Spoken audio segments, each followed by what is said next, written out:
Hey everyone, welcome back to Together We Are Thursdays. Look, I finally colored my hair. I don't get a roots anymore. This week's topic is on eating disorders and the phenomenon of personification.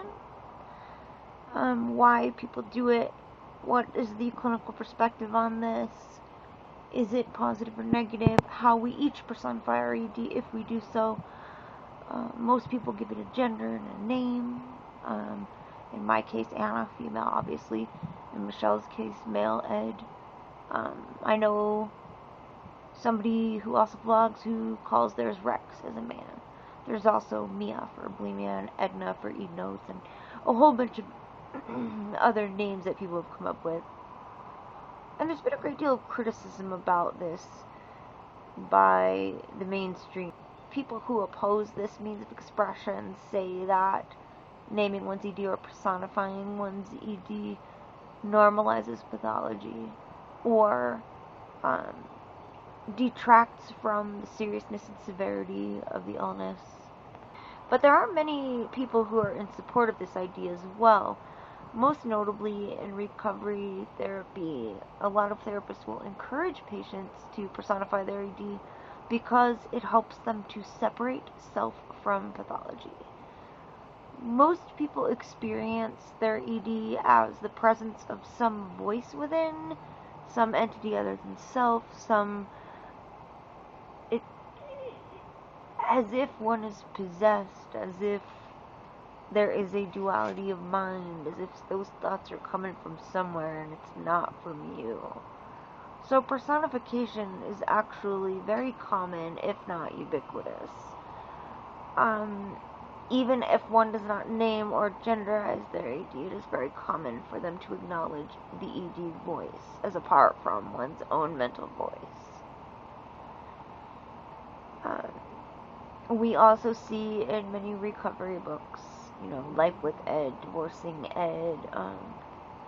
For some reason, the male names are much more socially and clinically acceptable.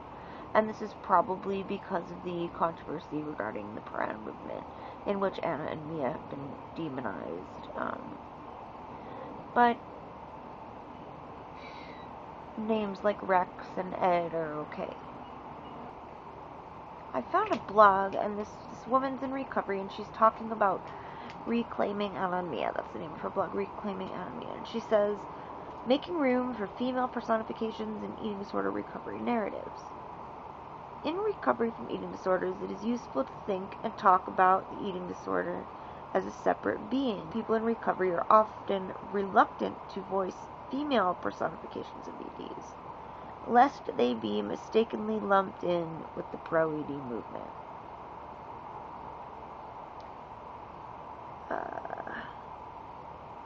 They are missing, but I'm on a quest to find them, to introduce a wider array of options for people going through recovery. If you experience your ED as female, I hope you will share a bit of your journey with her as a story, a letter, a poem, or whatever fits right to you. It need not be Anna or Mia. Some of my favorite alternatives have been Eddie and Edna, but whatever you call her is welcome. I hope ultimately to create a book for others in recovery and reclaim the metaphors from the pro-ED camp. Contact me at reclaiminganna@gmail.com for more information or to share your story. I thought this was really beautiful, and it kind of precipitated my choosing this topic. I do not like the fact that terms which were once conventional in therapy and recovery have been so demonized. And it does interest me that for some reason it is the female names that have been rejected, but so far all of the male names I've heard have been socially and clinically acceptable. So, yeah, that's just some insight to that. Myself, obviously, you probably know if you know my main channel screen name, I personify mine as Anna, who's female. But in no way is it meant to be, she's my best friend and this isn't an illness and rah rah rah, Anna's awesome. No, it's just the entity that I sense, the embodiment of the Anna consciousness is another term I often use for my ED voice. Expression of the experience of the ED psyche that there is this voice, that there is this presence within that is attempting to dictate and run your life. So what do you think? What do you conceive of in regards to your own ED? Do you personify your eating disorder? If so, what do you call it? And what gender do you sense it to be, if the two aren't self-explanatory? So the question of the week comes from a request I received on my personal channel, which was share about yummy recipes. So I made the question of the week for each of us to share one thing that we love to make. For me, vegetarian chili. This is the best brand, organic or otherwise, on the market, personally, even if you like meat. I love the seasoning in here. You could put meat in it, even though it's marketed as veggie, whatever. So this one, you add a can of drained kidney beans, a can of drained pinto beans. It's up to you really what you put. One of each or both the same. 1 28-ounce can of diced tomatoes. And it says mix the packet with a 4th cup warm water. Add to beans and tomatoes, bring to boil, simmer 15 minutes.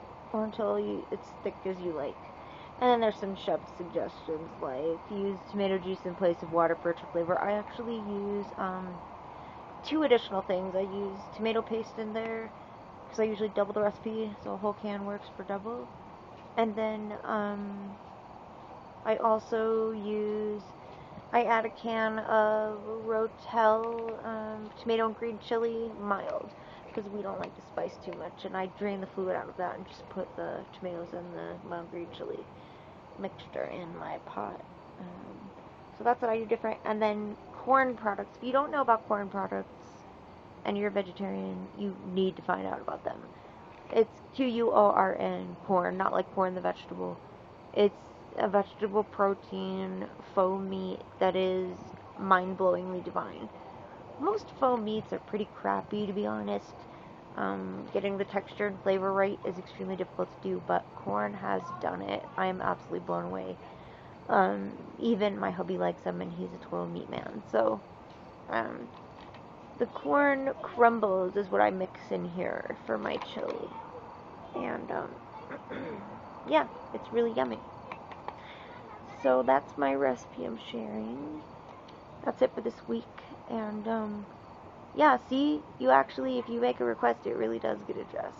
So, if you have any ideas or questions or something you'd like us to talk more about, let us know. If we don't know the answer, we will research it. You are not alone, and we're here for you always. Much love and be well, precious ones. See you next week. Bye, guys.